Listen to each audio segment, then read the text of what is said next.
This is just the latest of many examples why this fool, nxtgen720, aka Zaire, aka all the other nicknames given to him by Hard 8 that I'm not going to bother mentioning, this right here is just one of the many examples proving that this dude is an absolute joke and a fraud. It's not exactly breaking fucking headlines that he's a pathological and compulsive liar, to the point where I wouldn't believe a word that comes out of his mouth if his tongue was notarized. This motherfucker could tell me it was nighttime out, and he would barely even finish the damn sentence before I'm opening my window and or door to look at the sky. But this video isn't about that.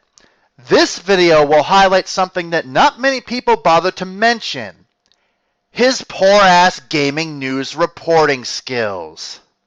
So I've been sitting back, thoroughly entertained by the back and forth shit that's been going on between Zaire and Fat Gamer over the past few days. So just like with my last video, I was bored during my break at work, and I decided to check his channel to see if he's made any other counter-response videos towards Fat Gamer. And I see his latest video about the Sega Dreamcast 2.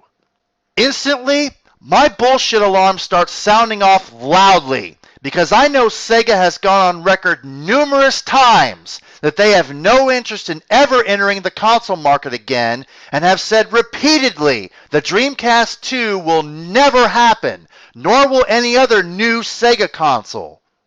So rather than watch the video in question, I decided to check a couple of other more credible sources, starting with Review Tech USA. I see that he made a new video roughly 2 hours prior, but it wasn't about the Dreamcast 2. Then I decided to check Alpha Omegasin's channel, and surprise, surprise, he had a video about it declaring the news to be fake. And he made the effort to point out the following tidbit about the supposed news that was posted about this supposed new Sega console. I've been seeing so many people go and post link after link after link after link, and nobody has been following that little breadcrumb trail, that electronic breadcrumb trail, to see that most of this stems from a petition saying that Sega should go into production of the Sega Dreamcast 2. Now, in all fairness, the article Zaire used contained information about an independent crowdfunding campaign to develop the Dreamcast 2. But even with that information in the article, Zaire still finds a way to fuck up, which I'll come back to later. Now, under normal circumstances, I would just chalk this up to an excited YouTuber jumping the gun and wanting to be one of the first to report the news about Sega coming back to the console market. But let's be honest with ourselves. This is Zaire we're talking about here. This is the same motherfucker that, as I said in my 30-plus minute Blackie Lebowski video, made a video attempting to report on ISIS supposedly using PS4s to coordinate terrorist attacks, citing a Forbes article that was not only debunked by other gaming news outlets, but was debunked by Forbes themselves with a retraction. This is the same motherfucker that got wind of somebody trying to set up a legit boxing match or whatever the fuck it was between himself and Hard 8 and made a video about it, only to find out it was bullshit and deleted said video.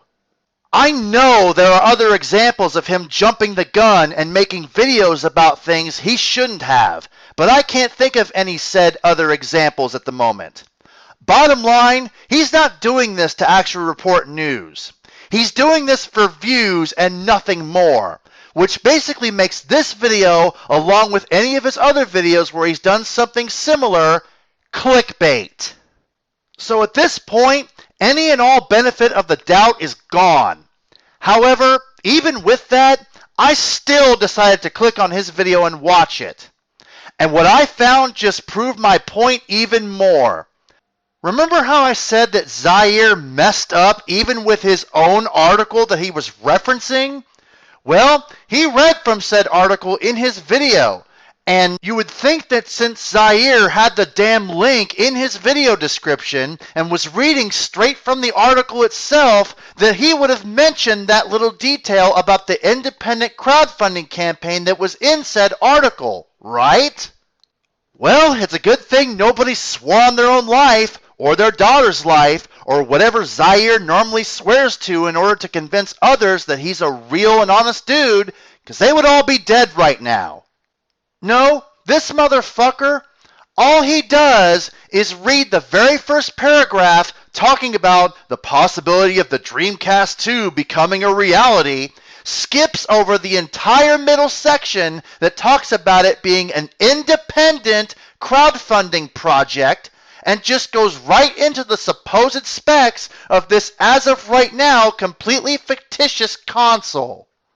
So this motherfucker not only lies about shit regarding his personal life and his so-called experience with gaming, he blatantly leaves out information from the articles he's referencing, which, as far as I'm concerned, is another form of lying. The rest of his video was just him rambling about his supposed experience with Sega consoles and Sega games and all that nonsense that really had no bearing on anything and didn't even need to be in the video because nobody gives a fuck. However, I did get one little hilarious tidbit out of all that rambling that proves just how much of a fraud Zaire is. Roll that beautiful footage. And I realized then that Nintendo was kind of kiddie, because Genesis, when you had Mortal Kombat, you had all the blood, guts, and the gore. The Super Nintendo version didn't have it. I think you had to put a code in, or it was just crazy. You know what I mean? You saw that, right? There's no way I can make this shit up. Here, have a look at it again, just in case you're second-guessing what you just witnessed. And I realized then that Nintendo was kind of kiddie, because Genesis, when you had Mortal Kombat, you had all the blood, guts, and the gore. The Super Nintendo version didn't have it. I think you had to put a code in, or it was just crazy. You know what I mean? Sure, Zaire. And the Sony Jaguar was released to compete with the Mattel Master System. And Super Mario Bros. 2 is the perfect predecessor to the original Super Mario Bros. You stupid son of a bitch. No, Zaire, the Genesis version had the blood-enabling cheat code, and the Super Nintendo version just didn't have any blood in it at all. This is common goddamn knowledge that pretty much anybody with any modicum of experience regarding old-school gaming history would know. But since you were too busy having fantasies about fucking other people's grandmothers and supposedly being in prison, it's no surprise you don't know that and are just pretending you do after the fact to try to impress other people here on YouTube and get views. Because the disgusting lack of basic gaming knowledge you display on a regular basis is completely unbecoming of somebody who supposedly owned their own gaming store when they were just 19 fucking years old. Really, the only redeeming quality you have at this point, Zaire, is ridicule. And the more you show your ass on this site, the more you will get clowned. You are some of the best free, unintentional entertainment one can find on the internet. But that doesn't make you any less retarded. The Great Exposer has spoken. Jesus fucking Christ.